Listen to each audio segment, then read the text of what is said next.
Coming up on this week's show, a budget Mega Drive flash cart arrives. An amazing new Contra-like game is set to launch. And we chat to one of the creators of the Macintosh, Apple legend Andy Hertzfeld.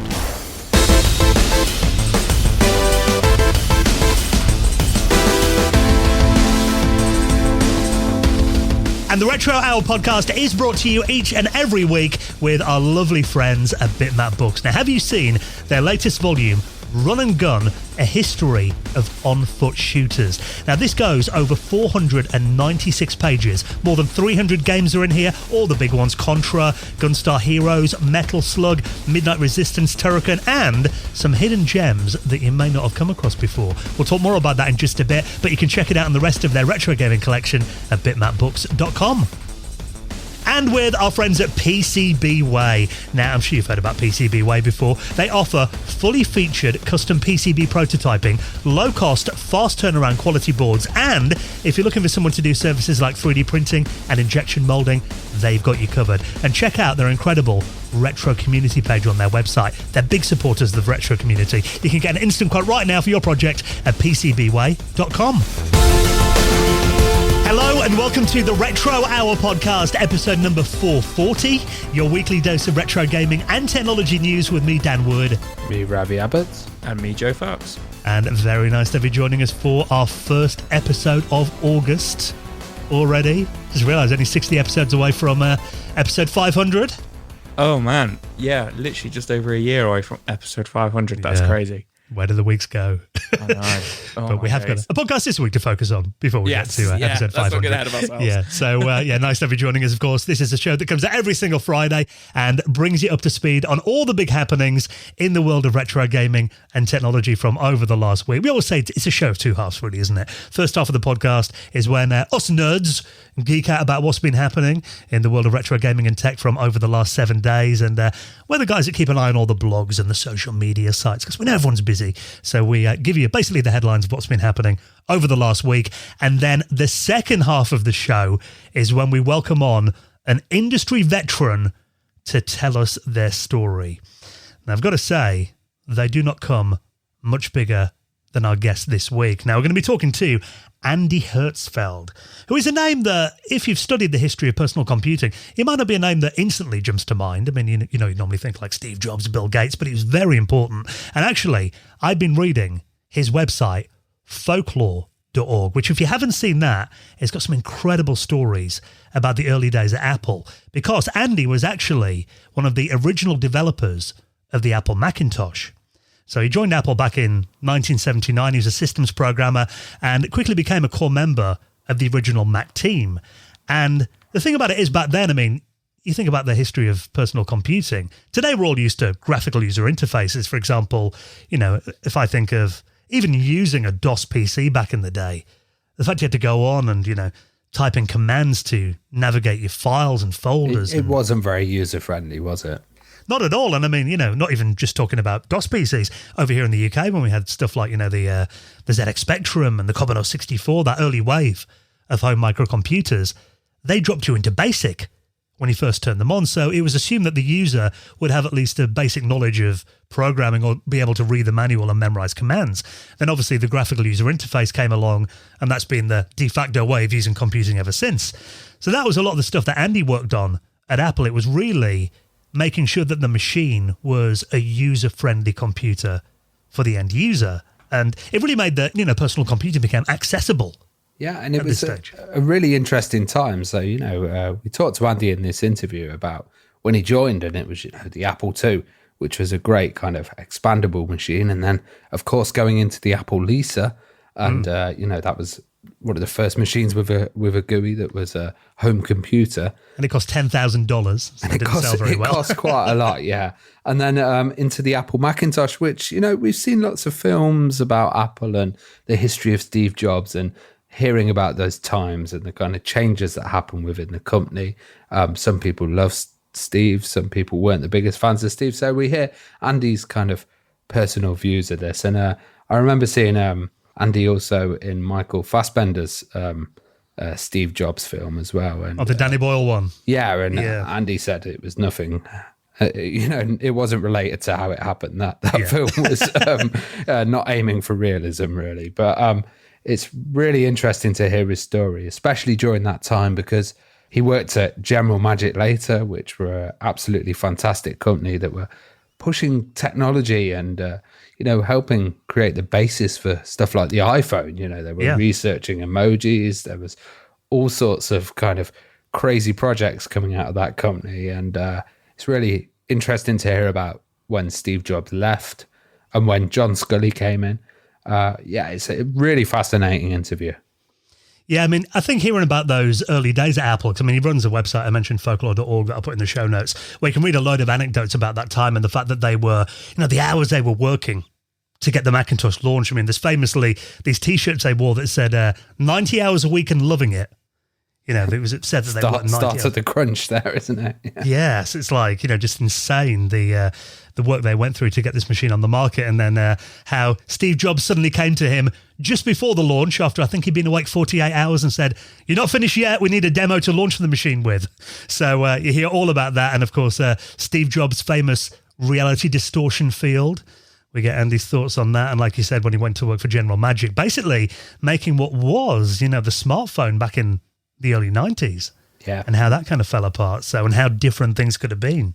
So whether you're an Apple fan or not, or whether you just want to hear some of this history, how things became how they are today, a really interesting guest. Andy Hertzfeld is our special guest, and he'll be on the podcast in around half an hour from now. Now, I did say first half of the show, that's when we have a bit of a chat. It's a bit of a round table about what's been happening in retro from over the last week. And this headline I thought was really interesting. And I must admit, I'd like to know a bit more about this story, because this is Crix, who I'm sure many people in the console scene are familiar with Crix. He's the guy behind those EverDrive cartridges, of which I'm looking now. There's at least 3 of my machines in front of me with his cartridges in. And these are basically flash carts. So you download ROMs, which I'm sure you legally own. That is always a little disclaimer. And put these ROMs on an SD card. You then put them into the top of a cartridge, into your original console. You get a big list of games, and you can play them on original hardware as if you're running it off the original cartridge. But the only thing about them is, I mean, they generally cost around $100 to $150. But this is something new from him that he's calling a budget ROM cart for the Mega Drive, which is going to be $40. The 3 of us were actually debating this for about half an hour. For a good half an hour before we started recording.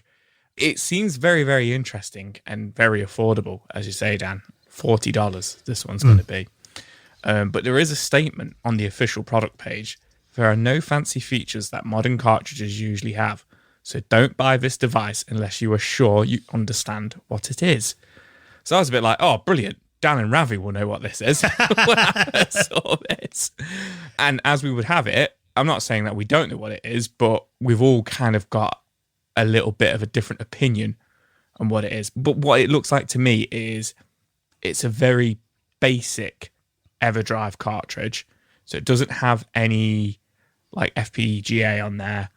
I think all the other ones did other features, didn't they? So they had you could play games that weren't available for the system that would be powered like, Sega CD games, 32X and stuff like that. And they also had quite a hefty price tag with that as well, didn't they? Yeah, absolutely. Yeah. So this looks to us, it's a basic one which uses its own memory. So it doesn't have its own processor on it there or anything like that. It uses the memory of the cartridge and the memory of the Sega Mega Drive. But it does have an SD slot on there, which you would think, okay, you put all your games on the SD card and then you stick it in there. But the way it's reading in terms of the product notes is it does only, we're not too sure, this is where we want to find out, maybe somebody can help us with this one. Does it only put one game on the cartridge? Yeah, because that was my initial thought was when I saw this is going to be $40. And a lot of the comments are saying that if you look through the thread on X. Unfortunately, Crix hasn't answered anyone who's asked about this in the thread that I was reading. People are saying, I assume this can only run one game at a time. And I thought, is it something like there's like a skunk board that you can get from Atari Jaguar, but where basically you've got to flash the onboard memory with just one game using a computer by USB. Then you put that cartridge into your Jaguar and it loads that one game that's in memory. But like you said, the fact that this has got an SD card slot on there, that is leading me to think that, well, surely you can put more than one game on there and have it launching from a menu. This is what I personally think. I'm trying to read between the lines with some of the stuff there. I think it hasn't got all that support. It hasn't got stuff for SRAM saves as well for multiple games. It won't have any support for the special chips or anything. It's your bare bones basic one. But also that doesn't mean you can go through a menu, quickly select them, load up one, load up the other. I've read online that it could take at least a minute for it to kind of go onto there. So I think maybe you can have multiple games on the SD card, load them up, takes a minute for them to load, and then they're in the RAM of the system. You can play on them. If you want to do another one, probably a hard reset on your machine and then load up the next game like that, but do it very slowly and which is fine manually. I mean, if that is the case, then $40 for that, basically if you can have all your Mega Drive games on a cartridge, on an SD card, load them straight in a RAM, I think that is an absolute game changer.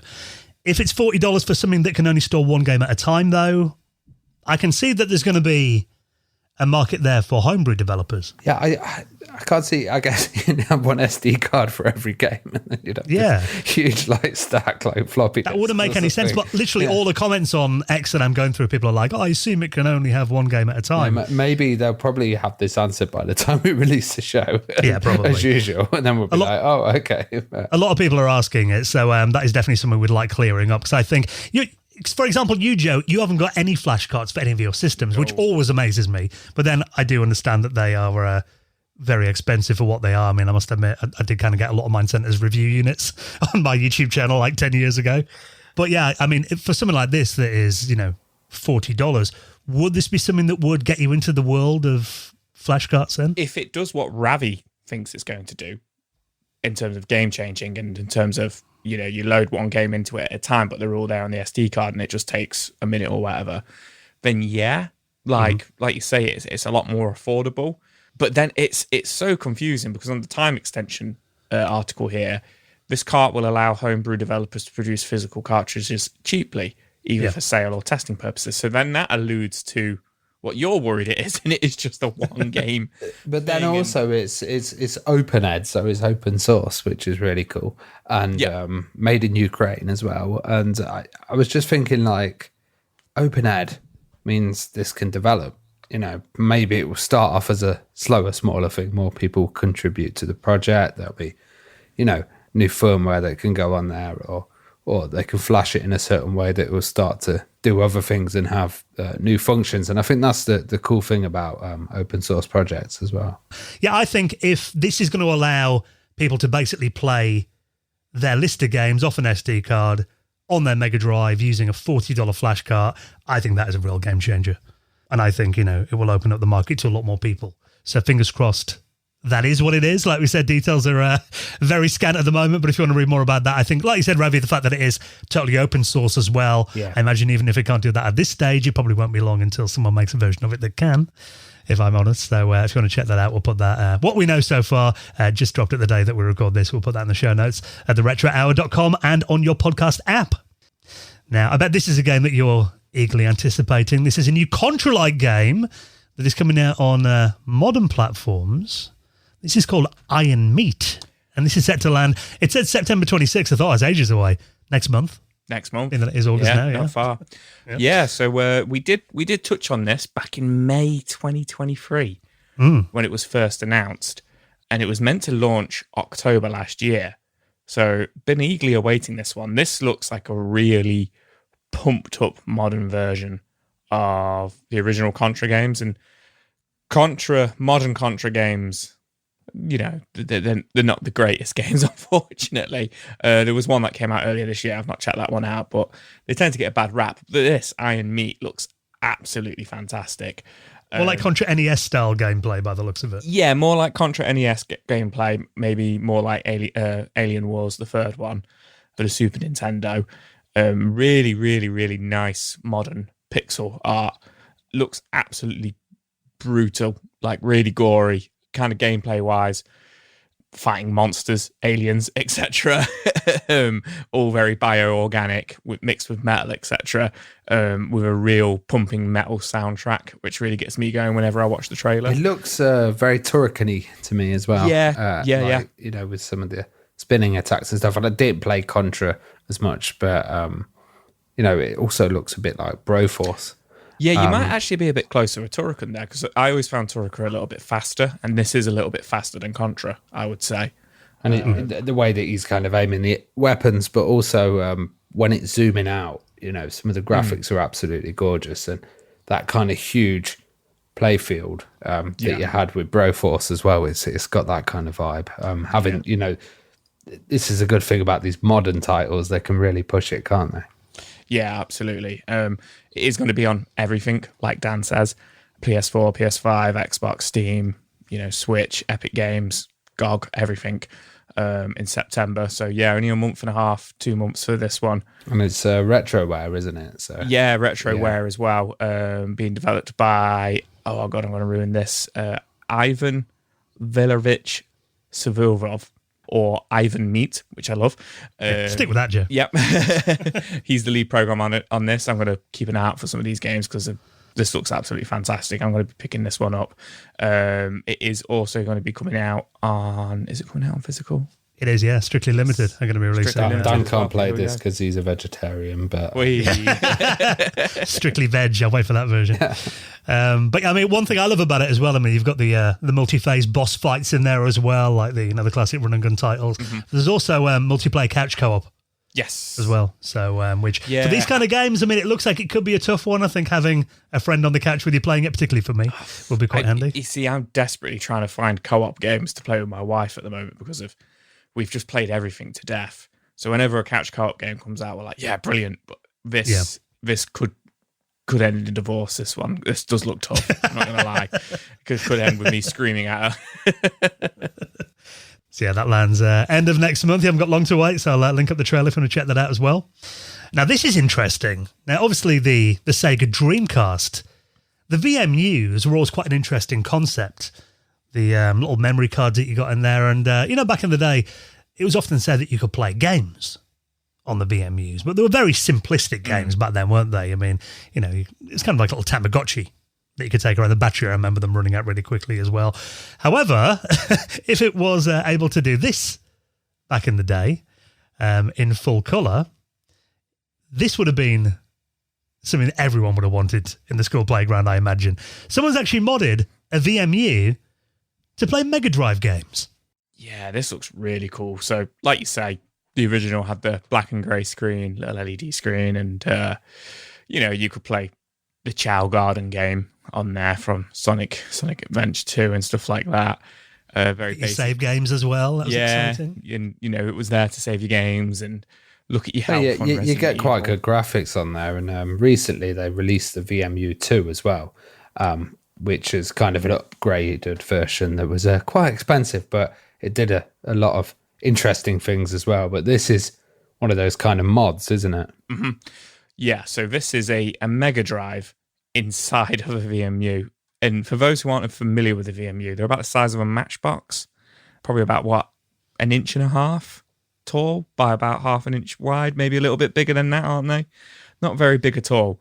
And this has been created by modder G Gear Taro. I'm most impressed with the sound quality that's coming out of this thing. So obviously I'm assuming there's a Raspberry Pi in there or something running these emulated Mega Drive games on there fitted with a brand new modern screen in there. Yeah, because the tweet's in Japanese, isn't it? So getting details of what it is a bit... Yeah, so it doesn't show any sort of like information of him building it or anything like that, just him playing it.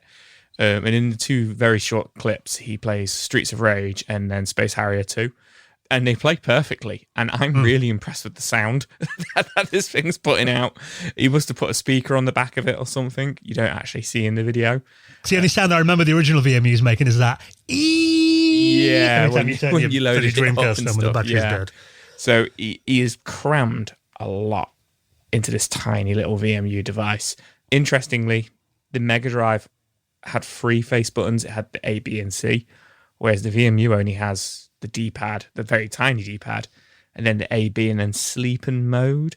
So I imagine mode maybe getting used as the C button there, and then sleep as the pause button. I don't think it's the nicest thing to play on, and probably Game Gear games will probably be more suited to that kind of screen size, I think. Yeah, I mean, I remember the buttons on the VMU being quite rubbery. Yeah, they're a little bit spongy. Yeah. But I think this is wicked. I think just for novelty. It's a nice legacy. You've got Sega Dreamcast, and then you're going back to the Mega Drive and that kind of era. So it's a nice little nod back, isn't it? Absolutely. I think that, this is nothing that you're going to sit down and, if you want to play Streets of Rage, this is not the way that you choose to play it, admittedly. There are definitely better ways. But this is the kind of thing that if you pulled out, like, a retro gaming convention in the bar afterwards and, hey, look at this, people are going to be impressed. Yeah. Yeah. Can you imagine that in the nightclub? Hey, baby, want to play some Mega Drive on my VMU? I've tried worse chat of lines than that, Joe, in the past, trust me. So, this does look very cool. We always love to see these ingenious little mods. So, top marks for creativity. If you want to check out those very short videos, I'll put those in this week's show notes as well. Now, this is an interesting little project that you spotted, Ravi, because obviously we're going to be talking all about the Mac in just a moment. And I've seen quite a few of these recently. People are actually doing clone motherboards of retro computers. And this is a clone of the Apple Macintosh Plus. Yeah, so I've got Apple 512K here, and, absolutely nice machine. I've always wanted a Macintosh Plus as well. It's really interesting because these machines are old. They're going to start to die. And having these recreations of the boards pretty fantastic. I've seen some with the Amiga ones, and the whole idea is, that you kind of get the original chips, you put them in this new board, and then you've got fixes in there. It's going to last a lot longer. Interestingly, there was stuff incorrectly labelled, which usually happens with these boards and manufacturing. Real fans will kind of look down into it and they'll be like, oh yes, this is incorrect. And some of those corrections can actually be made. There can be some additions as well. I've seen improvements, newer kind of hardware getting added as well, which can bring some extra life into it. This looks really cool as well because he's using a Raspberry Pi Pico scan converter as well, which works with the Macintosh Plus. And I think it's amazing that the Raspberry Pi can be used as pretty much anything nowadays, and can be used as upscalers and converters and kind of help with your video source from a vintage machine. I've been to computer events, particularly your Robin Hood Amiga group, Ravi, and there's people that have opened up Amiga 500s, and there's been like 4 Raspberry Pis inside them. Yeah. Doing all kinds of different things, yeah. But yeah, I do like the idea of this. This is a guy called Quinn Dunkey, who previously actually did a clone of the Apple Lisa. But this one actually looks really cool, though. It is a clone of the 1984 Macintosh Plus, the first clone of it in 34 years. 1 megabyte of RAM, expandable to 4 megabytes of memory as well. And it is completely compatible with all the original software and hardware as well. And it looks like it is literally a drop-in replacement inside the case. So, and I think, yeah, like you said, there have been a few of these. I've seen the Amiga ones as well. Like there's an A4000 Amiga board that's come out recently, isn't there? Where basically, because a lot of these boards, they get damaged from capacitors leaking, or some of them have like onboard batteries. Yeah. They can obviously spew acid all over the boards and eat away traces and that kind of thing. So I think having a modern version of the board where you can basically transplant the original ICs in there and basically have a new computer that is compatible with the original case and should hopefully last you many years to come is very cool. Yeah, and it's got issues. They were saying that Raspberry Pi Pico scan converter can actually work with it, even though it's reported to. So they ended up using Apple Talk, the remote control software, and Timbuktu to actually access it, which is pretty amazing. That you could still kind of use that and get a display out of it. I can imagine that this is going to grow. They're going to, add some extra features in there. It's great to see that this is the first one, and hopefully we're going to see some more once it's all kind of fixed up and all the glitches and all this kind of stuff has been sorted. He's likely to release the schematics and hopefully people will start producing these boards and duplicate them as well. I think the only thing about these, though, is it would be great when it gets to the stage when you can basically build, and there are projects where you can do this, you can build a whole new computer using all new hardware. I think some people have got Commodore 64s now that are doing that. Basically it's a new motherboard, it's replacement chips that are in there as well, or FPGAs. Well, that's the thing, the chips, a lot of them aren't getting made anymore. So, yeah, the tracers go, and then it's when will the chips go? So, having those replacements, hopefully you can keep using these machines that you love for years. Yeah, they'll outlast us, I'm sure. So if you want to check out that, the clone of the 1984 Apple Macintosh Plus, I'll put that in the show notes as well. Now, just one last story to talk about before we chat to this week's very special guest going inside the world of Apple with Apple legend Andy Hertzfeld in just a second. And now this, I must admit, I wasn't familiar with this game, but this is an unofficial sequel of a game called Kansiden, which apparently is a bit of a cult classic for the Sega Master System, but someone's actually made an unofficial sequel of this, spiritual sequel for the Mega Drive. I am also unaware of Kansiden. I'm not very familiar with many Master System games, to be perfectly honest. It's a system I really want to get into more, because obviously I love the Mega Drive, the Saturn. Do you have a Master System? I have a Master System. I have a 1. Funny enough, I have the Master System 1. I don't have the 2.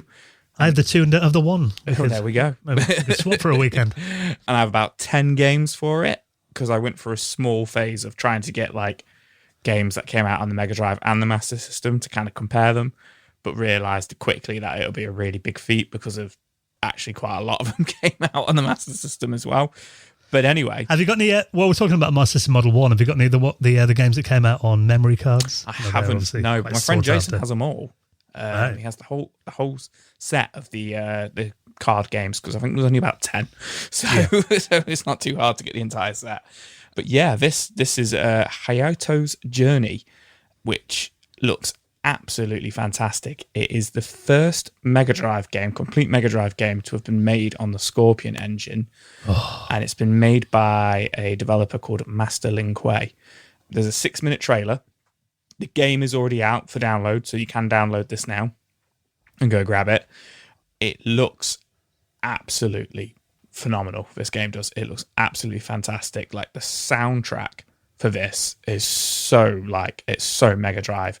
In terms of gameplay, very similar to Shinobi, but I would say a little bit faster. The Shinobi to the Mega Drives, a little bit more floaty, maybe a little bit more user friendly in terms of like jumping around and fighting, etc. Watched the whole trailer, and I noticed a few assets from other games, so I actually went and took a little bit of a dive. And interestingly, the sprite work and stuff that he's used in the game actually come from many other games in different systems, such as ActRaiser, which was actually a Super Nintendo game, as well as Revenge of Shinobi, Shinobi 3, Super Empire Strikes Back, the Star Wars game for Super Nintendo, Willow as well, which I think was an arcade game, might have been on SNES as well. So lots of different elements from different games, but I think graphically, this looks it looks so good. It looks so good, and it just kind of shows what what people are doing on the Scorpion engine at the moment. Because we've talked about the Scorpion engine before. That really, on the Amiga in particular. Episode 326, we had Iraq on. Yes, we did. Yeah. And it's basically a game development tool, isn't it, for retro systems. Started on the Amiga, works on other 68K platforms as well, including obviously now the Mega Drive as well. And just the things they're doing with this. I mean, there's a comment here on the article that the Scorpion engine is the gift that keeps on giving. And I think it's just been such a game changer for retro development. The games that we're seeing that coming out on this now, I mean, if these had to come out on the market when these machines were in their heyday 30 years ago, it's like, it would have expanded the life of them, I think, a few years, wouldn't it, after the PlayStation came out even. Absolutely. There's talk of it coming out on the Amiga as well as the Neo Geo. I think graphically this game, if you saw this running on the Neo Geo and you just assumed it was an old school Neo Geo game from the 90s, you would just, it looks that good. I think you would just go, that's a Neo Geo game, not a Mega Drive game. It's absolutely fantastic. Yeah, the things they're doing with the Scorpion engine, and these talented developers now never ceases to amaze us. It's one of those name your own price games as well. So, pay what you think it's worth. But yeah, looks like it should be a great little blast if you want to play over the summer. So I'll link that up. And of course, everything else we talk about in our show notes at theretrohour.com. Now, we did have a great patrons hangout over the weekend. Another fantastic chat. If you haven't heard of these before, these are something that we do every single month with our patrons. And we did 2 this month, actually, didn't we? On the start of the month, one at the end as well, where we all get together on a Sunday night for a couple of hours and basically just have a massive geek out about anything and everything. Yeah, man. It always starts off talking about some retro games, etc. But the one that we did this Sunday just gone, I was loving it. We're all talking about horror films that traumatized us as children. Yes. Which opened up Nightmare on Elm Street, watching that when I was 8 years old with my babysitter. That was a really, really Watership Down, that was one. There you it's go. Me every time that was a scary one, actually. Yeah, man. Like, it's just like hanging out with friends. Like, sometimes I wish we could just do it in the pub. But we will one day. We will one day, but honestly, hopefully we'll be able to in Norway as well with some people. Yeah. But yeah, people from all over the world, come on, and it's just absolutely fantastic. I love it. Yeah, so that is one of the perks that we give our patrons who support the podcast and help us keep the lights on and help us bring new episodes out every single week. If you like what we do, think of it as a little tip jar. It really helps us out with all the running costs and everything as well. We give a few extra perks as well. You sometimes get the episode early if I can get it edited in time. You get it ad-free as well. And also we do an extra 10 to 15 minutes of news stories on every single episode just for our patrons. So patrons stand by. That's coming up for you in just a minute. But if you'd like to join our patrons community and help us out with the running costs of the show, all the details are at theretrohour.com. And speaking of people who help us out with the podcast, let's just take a quick second to give a massive shout to our longest running sponsor, a company that we love working with. 6 years we've been working with our incredible friends at Bitmap Books, and it is a partnership that we've absolutely thoroughly enjoyed. I mean, we're really behind the incredible books that they put out, and it just seems like every book that Bitmap Books put out is even better than the last one, incredibly. They're like a piece of art, when I read one, I'm like, I need to wash my hands, I need to sit down, I need to put your gloves on, open it slowly. And I think that's quite good that they give a free PDF as well with a hardback book, because then I'm like, right, I can use this on my tablet, look at it in peace, because it's really like kind of therapeutic to sit there with this thing with the beautiful visuals and just take it all in and enjoy reading again. Yeah, absolutely. And keep the original in nice condition and look at the PDF on your tablet. Although I've got to say, opening their books and that smell, the freshly printed smell that comes off the pages. Oh, I love that. But their new one, though, and again, it's been a very Joe Fox heavy episode this week. This looks right up your street, though. This is a history of on-foot shooters called Run and Gun. Yeah, man, this looks absolutely incredible. Almost 500 pages, this book is. Starting with the humble beginnings of gunfight in 1975, and then covers the next 40 years of run and gun foot shooters.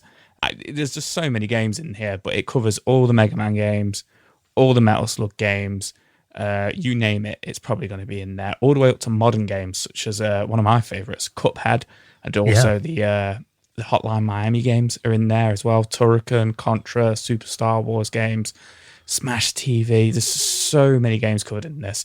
And what I love about the Bitmap books is it's not too much. It's not over the top. You get some really nice, lovely images and artwork of the games, and then a page or two about the game as well, which I think is absolutely fantastic if you just want to pick it up and just read a few pages of it every time, because it really is a coffee table book.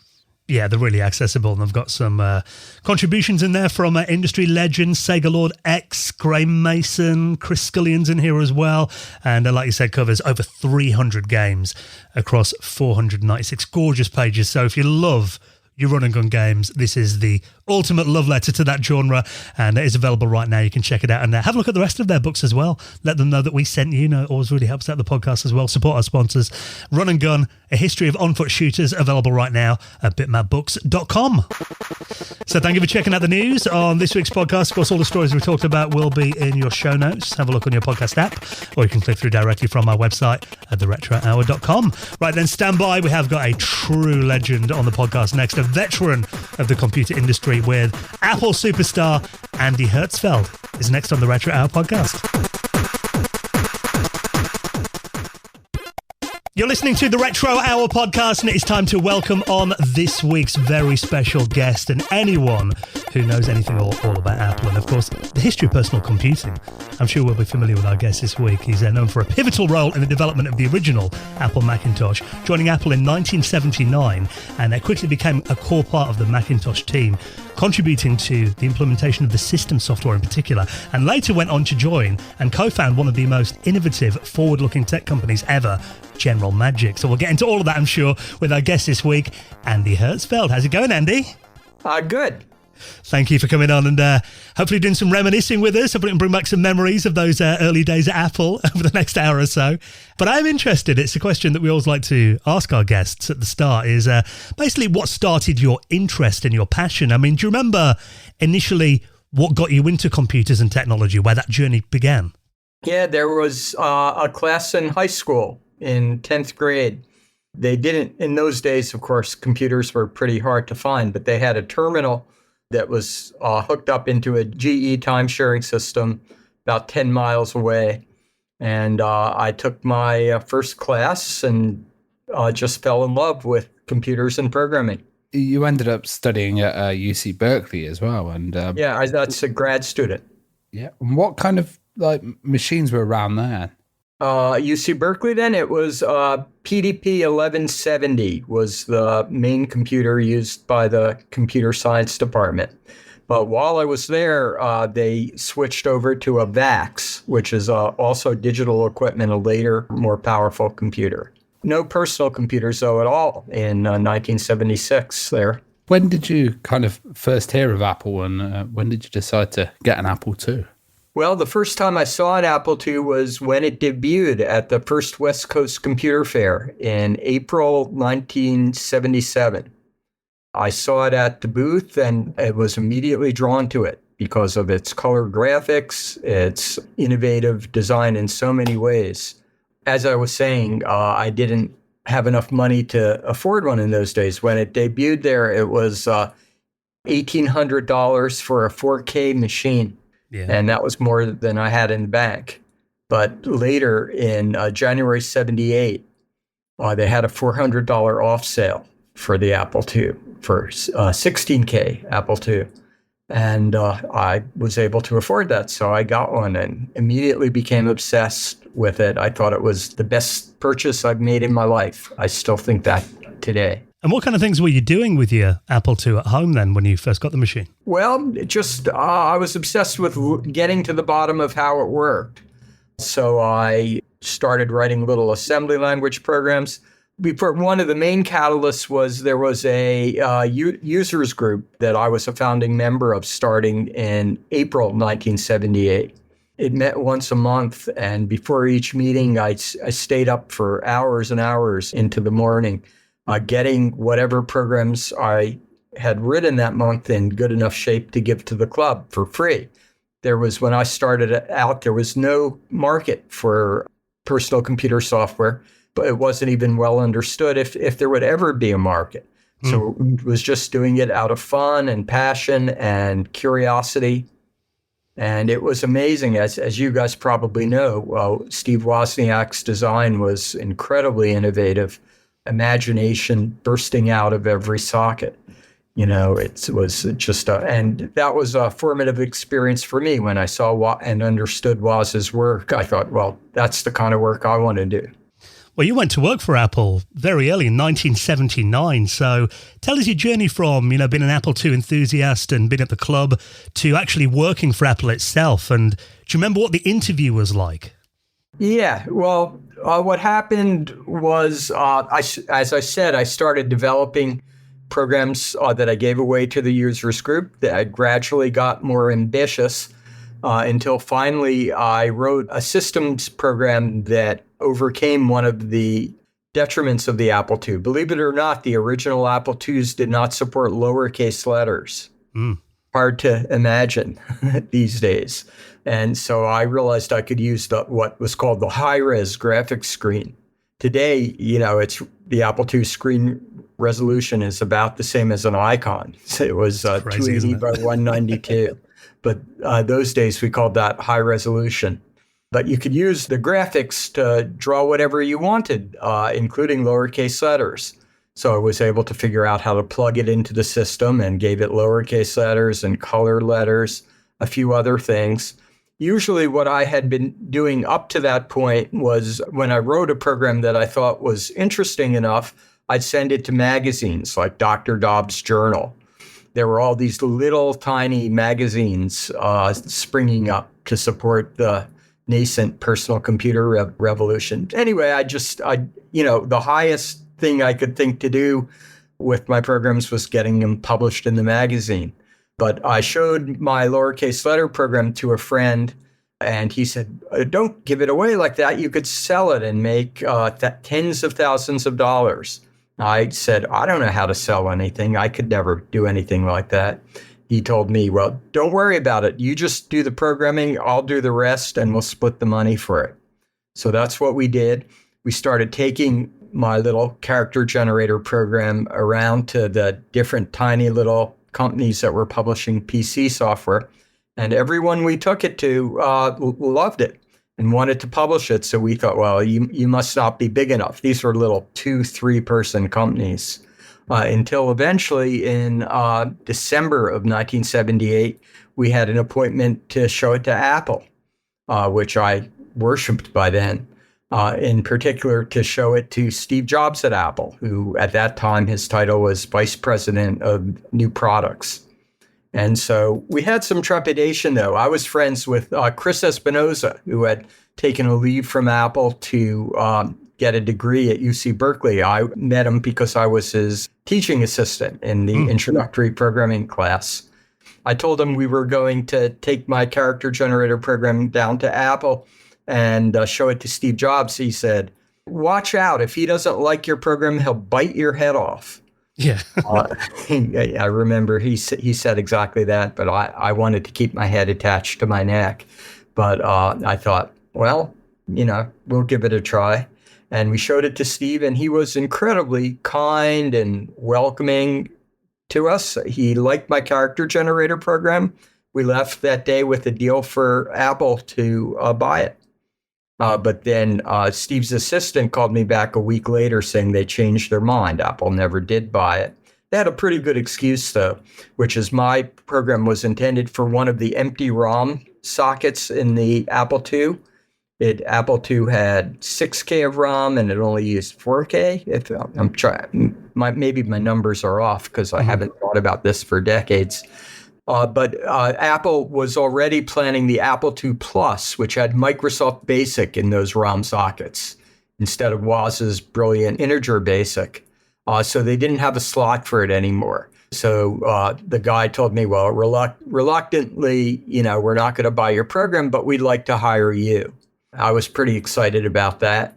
But I had already put 3 years into a PhD program at UC Berkeley. I thought, well, I should get at least a master's degree. So I delayed interviewing and starting at Apple until the school year was out. But that delay cost me a 4-to-1 split in Apple stock shares. So it was not a prudent thing to do financially. So I went down, interviewed at Apple, met some of the people, loved everyone, and started work there in August of 1979. How important do you think the expandability of the Apple II was as well to its it was crucial. Success? It was crucial. Sort of the biggest single factor in Apple II's early success was the disk drive, Woz's brilliant design for the disk drive. That couldn't have been done if there weren't slots. Another thing was the time came when Apple had to expand the memory in an Apple II. And so slot 0 for the language card. If we didn't have that, we couldn't have gotten sophisticated software in, the midlife of the Apple II. So the slots were crucial, especially because personal computing was still evolving so rapidly. The slots gave it a chance to, keep up with whatever was demanded. Well, when you initially joined Apple, do you remember the first things you were working on then when you first got there? Yeah, I was thrilled actually when they told me the project they had me slated for, which was a small graphic thermal printer called the Silent Type. And I wrote all the firmware for it. What was so thrilling about it was that printer project was doing the very similar thing to what Woz did with the disk drive of the Apple II, which is remove a lot of electronics from the device itself and just use the microprocessor in the Apple II to implement things, which not only made it more flexible, but you could make it faster. It could get better and better over time because the key functionality was in software, not in ROM chips. So it was thrilling to do a very similar thing to what Woz did. And printing is fun, because I've always loved graphics. And so the little graphical printer was a great first project for me. And very well received as well, wasn't it? I know that's considered one of the finest printers of the year. At the beginning, they sold tens of thousands of them. What was great was a lot of projects, like the Macintosh, for example, I worked on for over 3 years before it saw the light of day. Whereas with that printer, I started working on it in August, and it was shipping by December, just a few months. So that was great to be able to get a product out into the world, when I was only working at Apple at that point for like 5 months. Well, we'll get onto the Mac in a moment because obviously, such an important product for Apple, completely changed your company. But before that, there was the Apple Lisa, which was the first Apple machine to feature a graphical user interface after those famous Xerox PARC meetings. I mean, what memories have you got of those early days of when you first saw a graphical user interface? And was there much buzz around Apple in general about the Lisa project and the GUI? Yeah, definitely. It was considered to be one of the pillars of Apple's future. First time I saw a graphical user interface, I remember pretty clearly, it was in the pages of a magazine. The September 1977 issue of Scientific American had a long essay by Alan Kay detailing and a lot of screenshots of the Alto's graphical user interface. So that was a thrilling glimpse of the future. But when I started at Apple, I was there a week or two when Bill Atkinson, who was the main person doing the UI and the graphic software for the Lisa, came by my desk. He had heard that I was really interested in fonts, proportional fonts. I had written a proportional font editor for the Apple II, and I had downloaded some fonts that were developed at MIT. And in those days, it was really rare to find good proportional fonts. So Bill came by and showed me the work he was doing on the Lisa, drawing with proportional fonts. I gave him some of my fonts to use as well. But that was my first glimpse of it. I was still working on the Apple II, but I thought Lisa was an incredible advance. The Lisa was way too expensive, was sort of the Achilles heel. What the Macintosh was doing in large part was an affordable version of Lisa's, a version that could be truly personal.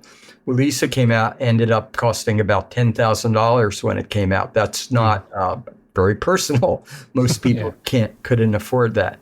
So the Macintosh was, we called it the computer for the rest of us.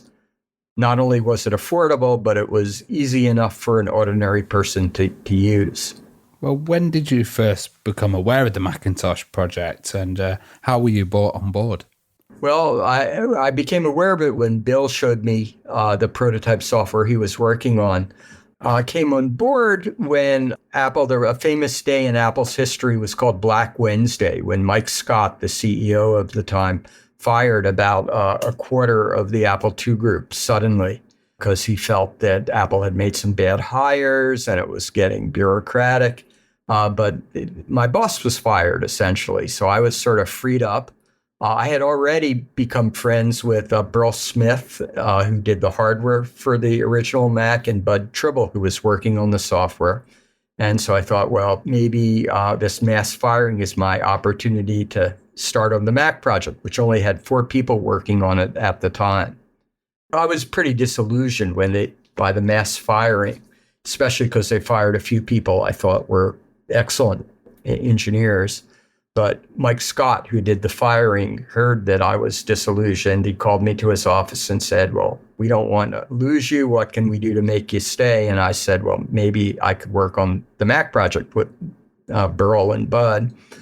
Later that afternoon, Steve Jobs came by, who had just taken over the Mac project.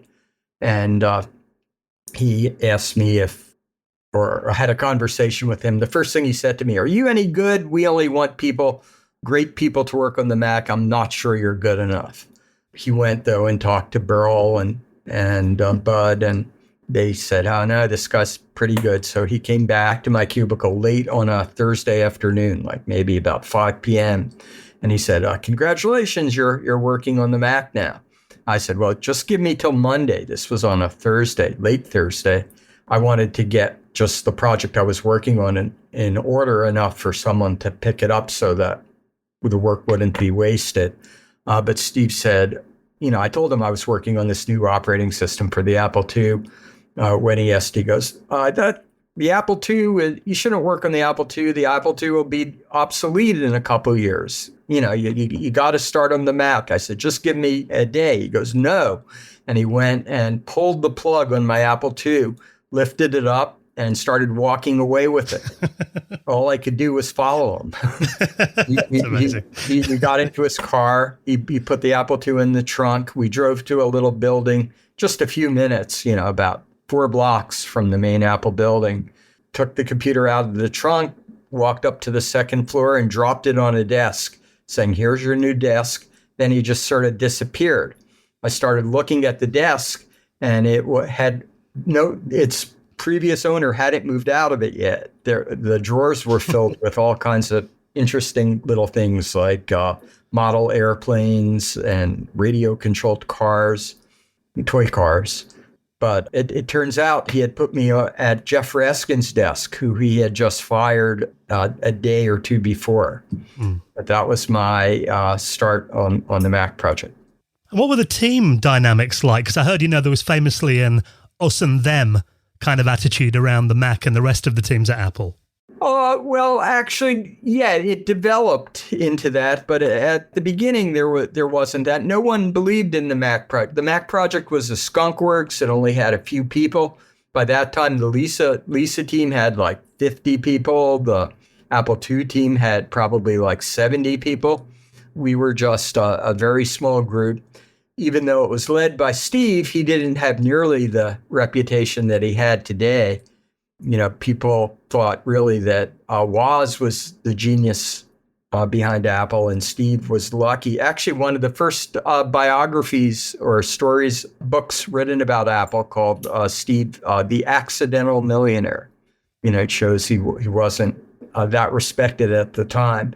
But then as we made progress on the Mac and got more things going, and we had a run of 50 prototypes built that we gave out to various places in the company, I would say by early 1982, the Mac sort of got more on, people started believing in it more.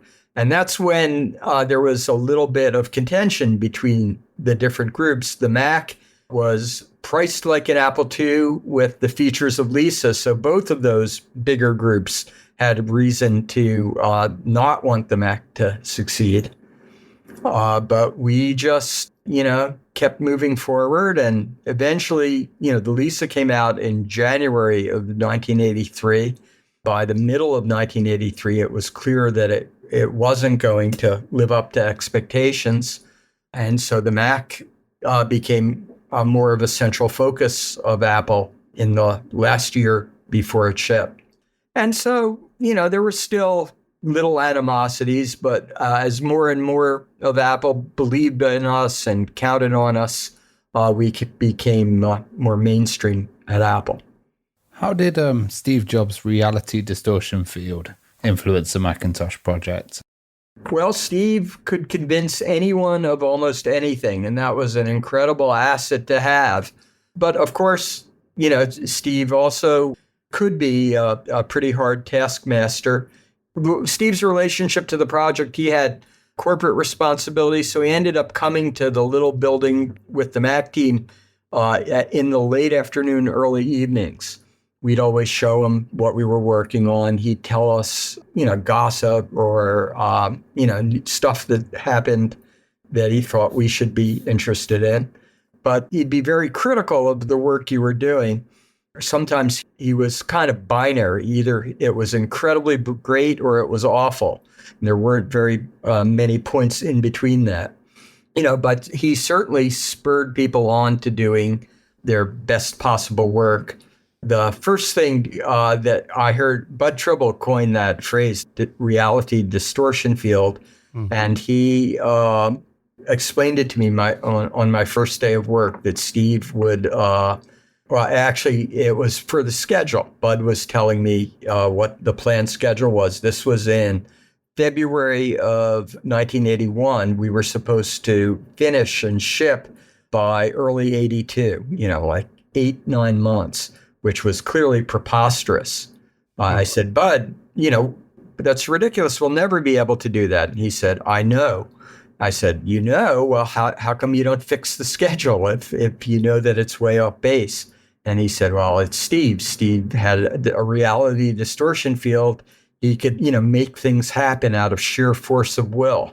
And so, the reality distortion field, which is really just a fanciful name for Steve's amazing powers of persuasion. But that helped us transcend our limitations and work harder than ever. And finally, Steve wanted us to do the greatest thing possible or even greater. And we did it, more or less. He had a huge charisma. Yeah, charisma. And, he's also creative, inventive, had a great sense of humor, but could also be really tough.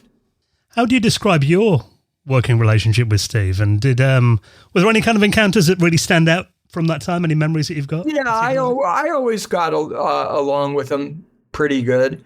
The only disappointment was as the Mac team grew, we hired some managers, and one of the software manager didn't like me, partially because I had a good relationship with Steve, and he felt Steve was interfering by coming around to the software group and talking to them every night. He couldn't manage us that well. He couldn't stay late because he had a young child at home. He ended up giving me a bad review for the time period I was doing key work on the Macintosh because he thought I was insubordinate. And Steve had promised when Bud Tribble, who was the first software manager on the Mac project, and Bud was incredibly great to work with. He'd always be able to give me suggestions to improve whatever it was I was doing. But we were really disappointed. Bud had to leave at the end of 1981. He was in an MD PhD program at the University of Washington. And he had to leave to keep up his standing in the program. So when Bud left, Steve promised he would. I was afraid we'd get a bad boss. Steve promised to protect us from that, but later didn't fulfill that when that situation actually arose. So that was some friction I had with Steve. But I stayed friends with Steve, through the years. I used to see him at least a few times a year. I was fine at getting along with him, mainly because we just had a common goal of doing the greatest thing we possibly could do. Well, I was wondering how the concept of the GUI evolved, especially during the development of the Macintosh. Well, we didn't believe in designs on paper. We had to prototype things to see how they worked. And so we just, sort of one step at a time. Each new thing we added would fit into the system and give you other ideas of things to do. So just over time, we made it as good as we possibly could. All kinds of little discoveries on the way. Whenever we thought of a better way of doing it, we scrambled to get things in there. Even though we had these onerous schedules, it was even more important to just make the best possible thing we could. And of course, the team grew over time. I was the second software person to work on the Mac after Bud. By 1983, we had almost a dozen programmers or so. And obviously, a big selling point of the Mac initially was that it was a computer that was friendly to use. I mean, there was that famous quote from Bill Gates when he was developing software for the Mac that it was the only machine he'd let his mother use. Yes. Alan Kay had a great quote about Macintosh, which it was the first personal computer that was worth criticizing. Right. Nice. But even stuff like, the Finder now today, we still got the smiley Apple face. I mean, was that a real core design element then to make the machine friendly and accessible? Yeah, well, we were trying to make it as friendly and unintimidating as possible. Susan Kerr, who was my friend from high school, who we hired to do graphics for the Mac she started January 1983. And one of the things I loved about Susan, not only her intellect, but her sense of humor. I just said, we need a little icon to display as it's booting to show that it passed the hardware tests we do on boot. And she came up with the smiling Macintosh and the sad Mac as well. That was two sides of the same inspiration. And we loved it. We actually loved anything that would make it more fun. Because you bear in mind the competition at the time. I mean, the PC, you turn it on, you were landed at the DOS prompt. So computers really weren't accessible for many people. We were pretty critical of the PC, and we were trying to make something that was truly great and would be accessible to everyone.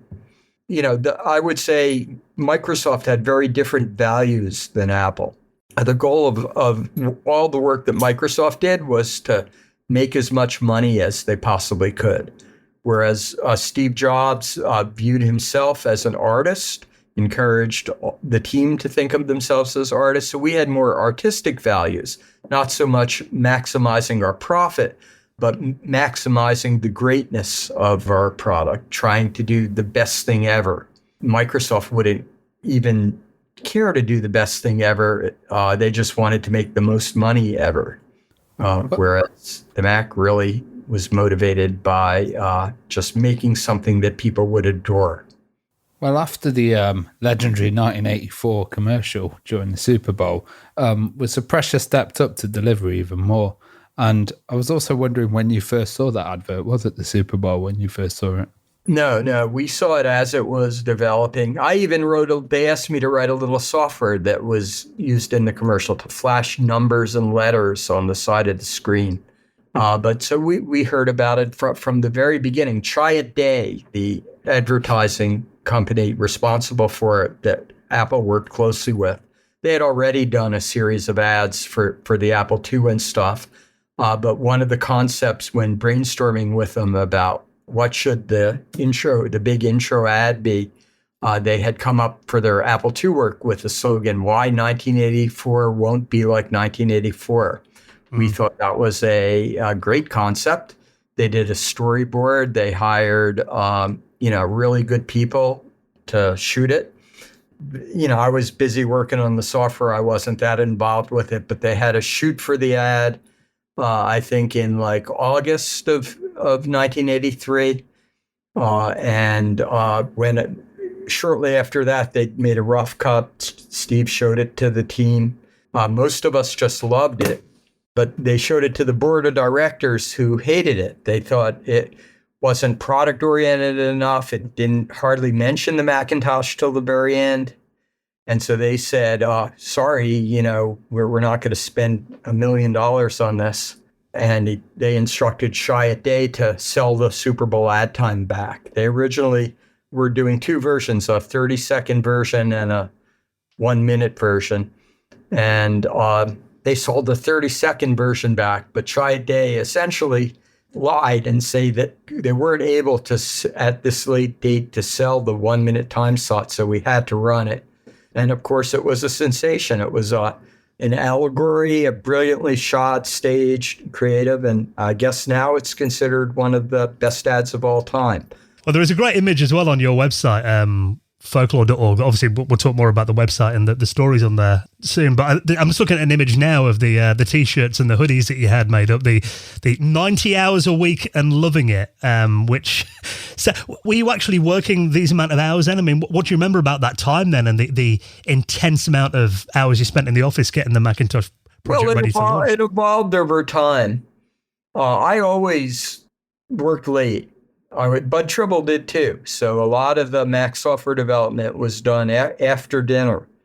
But as we got more and more people, and as the deadline drew closer, people were staying later and later. Ironically, the people who made that sweatshirt were the finance team, who really didn't work anything close to 90 hours. They were more like 40 hours a week and loving it. But the software team, especially in the last few months before shipping, really did work 90 hours or more. I have a funny story in my book about how Burl Smith, when he finally quit Apple, he took some masking tape and crossed out the 9. So his sweatshirt said 0 hours a week and loving it. Nice. I thought it was a clever way to resign. Well, at the Mac's launch, Steve Jobs revealed the machine and had it introduce itself with a speech synthesizer. So how was that idea reached things? I know you worked on that. Yeah. Just before like a week or maybe a week and a half before the launch, we had some software developers come in, and we had seeded them with an early Mac. I forget the name of the company, but I remember the name of the engineer, Mark Barden. They had done a speech synthesizer for the Apple II, and we commissioned them to do it for the Mac. They finally came in with a demo right before it shipped, and it sounded great. And when Steve heard it, he goes, "I want the Macintosh to be the first computer to introduce itself."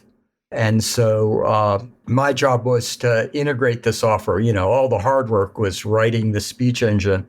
I had to plug it into our demo, make it work. And so I had to figure out, well, what should the Mac say? You know, with it introducing itself. I thought it was beyond me to figure out something like that. But Susan had the brilliant idea of calling Steve Hayden, who was the advertising writer who had conceived of the 1984 commercial. We asked him, well, write us some words that should be the Mac's first words introducing. And he did a great job.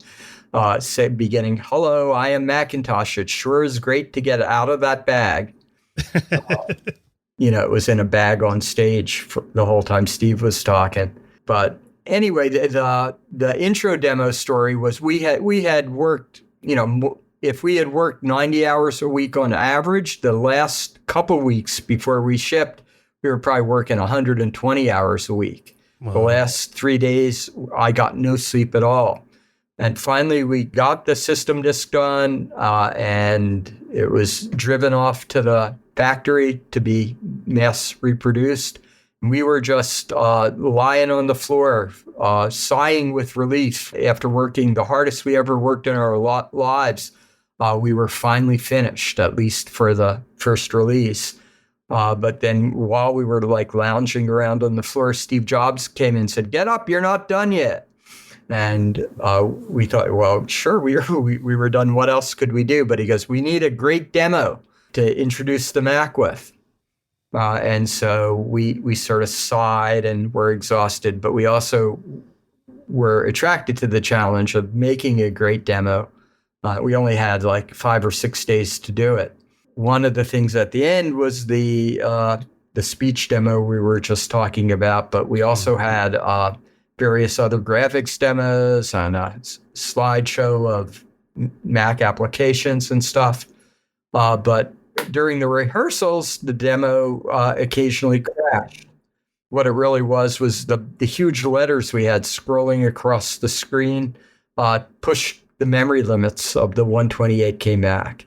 So we had the idea in those days, when the Mac shipped, there were prototype 512K Macs.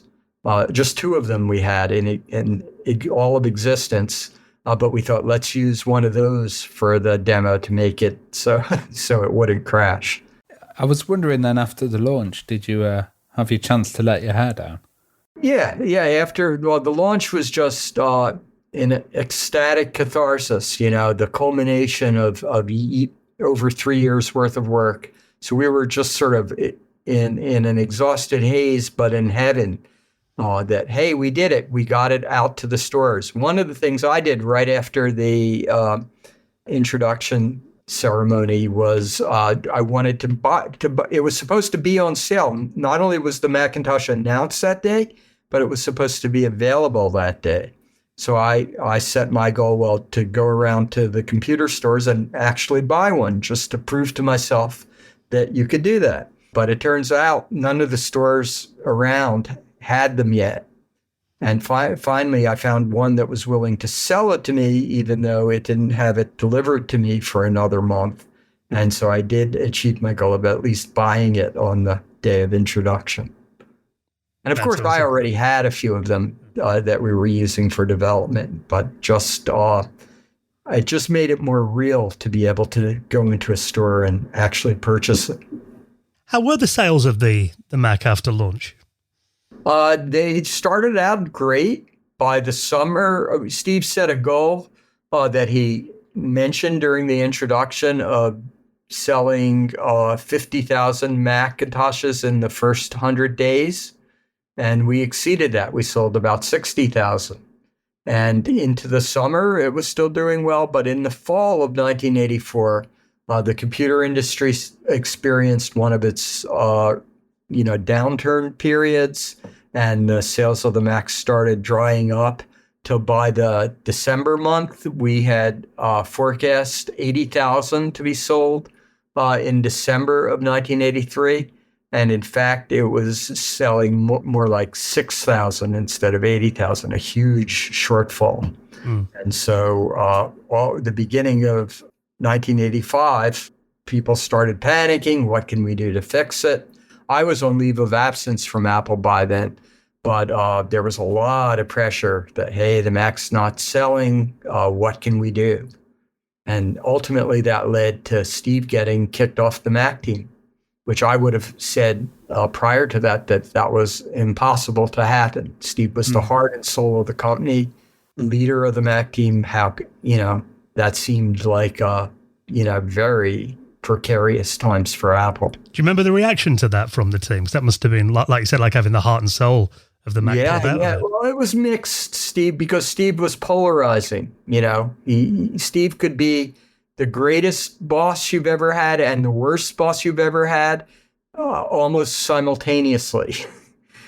So depending on how you felt about Steve, you either thought, oh, Apple is going to get professional management now, or you thought that Apple was going to become a shadow of itself without Steve as the driving force. Well, you said you had a leave of absence as well in April 84. I was wondering why you decided to leave. Because I had the bad boss I alluded to a little while ago. I had a boss who gave me an awful review for the time period. I was working harder than I've ever worked before creating the Macintosh user interface toolbox, but he gave me a bad review because I didn't kowtow to him enough. And at that time, with the better, I thought, I can't work for this guy. So I'm going to quit. But then with second thoughts, I thought, well, I can't quit. I put too much of my life into the Mac. It's too important, not just to me, but to everybody. And so I'll stay until it launches. And after it launched, and things quieted down a little after the launch, someone suggested to me not to quit, but just go on leave. So I'd have the option of coming back. That's what I did. Ended up not coming back because 6 months as my leave was expiring, things were still in bad shape there, in my opinion, which was probably borne out by, Steve getting fired just a few months after that. I still did approximately what I would have done if I was still there, writing the first multitasking environment for the Macintosh called Switcher. I developed a commercial product during that time called ThunderScan. So I was still very, very much an Apple developer, even when I was no longer an employee. Well, obviously that time was a tumultuous time at Apple, but kind of going forward, a few years, because you did actually work with Apple again when you founded with Bill Atkinson and Mark Porat at the company General Magic. There's an amazing movie that came out about it a couple of years ago. Yes. And, the tagline to that was the company who saw the future too soon. Because, you did some incredible innovations there. So I'm curious about how the idea for General Magic came about and what the vision was for it initially. Well, it was really Mark Peratt was the visionary. He hired on at Apple in 1988, where his job was to figure out what's the next thing beyond personal computers. He went and interviewed many Apple employees and other industry luminaries, and put together this big, thick red book of designs to pursue, and did such a great job. He got a lot of people excited about it. And anyway, I got really excited mainly because it was a chance to work with Bill again. Bill called me up and said, "Oh boy, I ran across this incredible thing. It's going to be the future of the computer industry. Come back to Apple to work with me on it." And I said, "Oh, it sounds interesting." The next day, Mark Peratt came over to my house and showed me his models. One of the brilliant things Mark did to make it real was to make plaster models of what it could look like. And they looked very similar to the original iPhone. But, with these models, you could really taste the potential and the future. And so I kind of signed up and I was not a very big John Sculley fan. And so I was pleased when in the spring of 1990, General Magic separated from Apple. It became its own little startup company funded by Apple, as well as the original investors in General Magic were Apple, Sony, and Motorola. All three very strategic. Sony, because they were the best consumer electronics manufacturer in the world. Motorola, who had the best wireless networking. Apple, who had the best user interface expertise. Those three together were the initial investors, but also customers of General Magic. Yeah. General Magic, they created products and innovations that were really ahead of the time.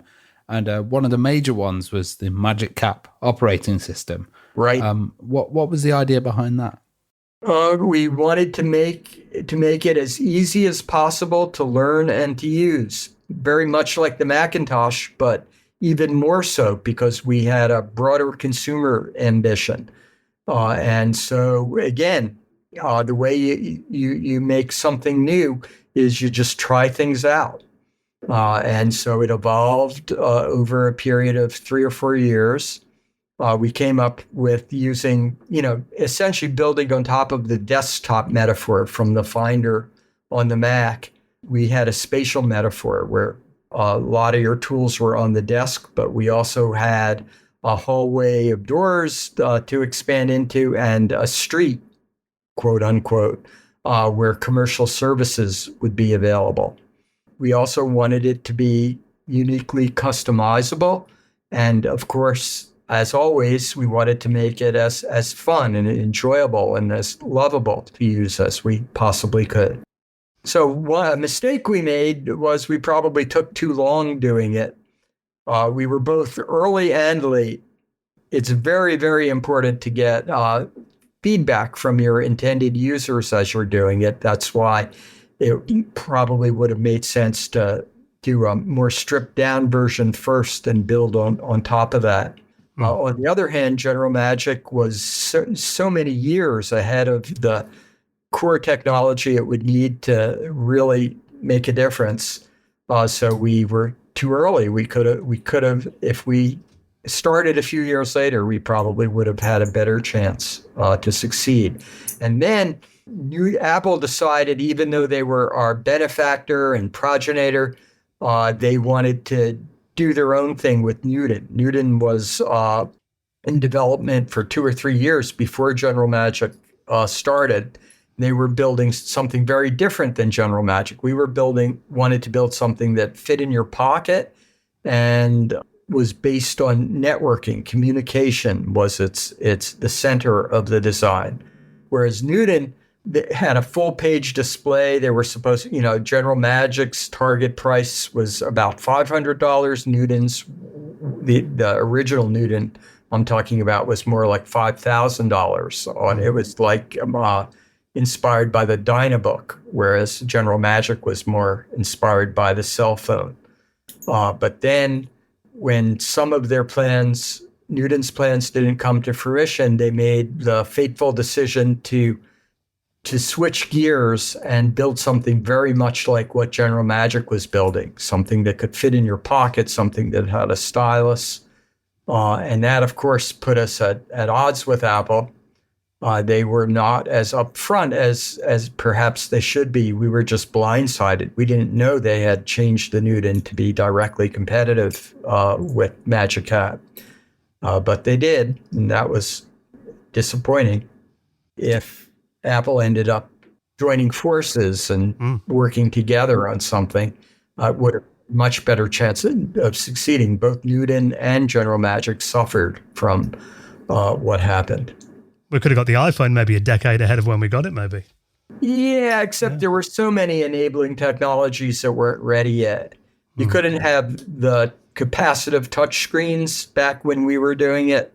They came 5 years or more later. We had resistive touchscreens where you can't swipe as nicely. It just couldn't have as good a feel as the iPhone. Plus, the processors weren't fast enough. The wireless networking was barely existing. It's like orchestrating a ballet or something. Putting all the pieces together. The 6 or 7 different crucial technologies and having it all come together in the right time for shipping when you're planning. You can't really pull that off perfectly. Although I guess the iPhone came close to doing it. Well, Andy, I'm conscious that you've already been extremely generous with your time, and we could talk to you all day, the amount of incredible stories that you've got. And obviously, we did touch on the fact that you have an amazing website that's been going over 20 years now, called folklore.org, that documents a lot of Apple history and a lot of the people involved as well, all in great short anecdotes too. So where did the idea of doing that come from then, of setting the website up? Well, I was interested. This was in, when did I start that? 2003. I had the idea to work on something that would allow collaborative storytelling. I had seen other books about Apple, and they were all biased by the position the author was in. And I wanted to come up with a way to document important projects that wasn't biased. And so the idea I had was I called a collective historical storytelling or something like that, where anyone could, or group could write, each person could write their own little stories that would add up to the big story. And so I developed the website, or started developing the website, when I thought, well, what story can I use to develop this with? And the obvious thing was the development of the Macintosh, which I was already really close to. So I started building the site and inviting key contributors to the Macintosh to submit their stories. I ended up with stories from Susan Kerr, Steve Capps, Bruce Horn, Don Denman. What I later found out, I thought the valuable thing of what I was doing was the software framework for collective storytelling. But the real value ended up being the stories themselves that I wrote. That's what people resonated with. In a way, the project was a failure because I never got traction with many other stories like I initially intended.